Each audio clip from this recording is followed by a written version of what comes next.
Alors bonjour à tous, vous voyez là la poulie, voilà, je l'ai démontée. Alors il faut démonter d'abord les trois boulons. Alors je vais vous montrer sur la vieille pompe à eau. Sur la vieille pompe à eau, c'est celle-là.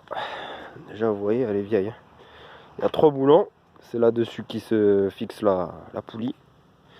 Une fois cette étape faite, vous avez un meilleur accès pour les trois boulons inférieurs. Voilà, de la pompe à eau.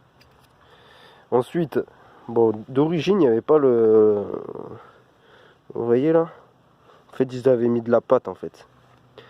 Et pour la déloger, il y avait tellement de rouille tout autour que j'ai dû taper au marteau. Voilà.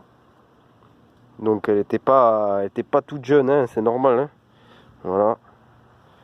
Donc elle était d'origine, voilà, d'origine Ford, bien sûr. Que je vous regarde, je vous fais, je regarde où est-ce que, voilà. Là peut-être qu'on verra un peu mieux au soleil. Voilà, elle était d'origine Ford. Voilà. Donc voilà, 130 000 km. Voilà. Et moi j'avais les petites ailettes là, c'était pas du plastique.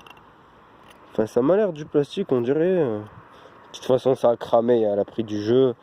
Là il y a le joint SPI qui a chauffé quoi.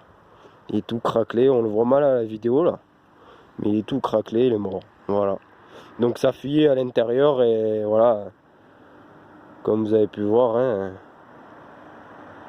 elle est morte. Voilà. Donc ça c'est fait. Voilà. Maintenant il me reste à monter, à remonter tout le reste. Voilà, la poulie, la courroie d'accessoires. Et l'histoire elle est réglée, voilà. C'est moins compliqué qu'à changer le Calorsta. Donc le Calorsta, bon, c'était le fait qu'il y avait beaucoup de tuyauterie, de la filerie, ça c'est l'admission d'essence.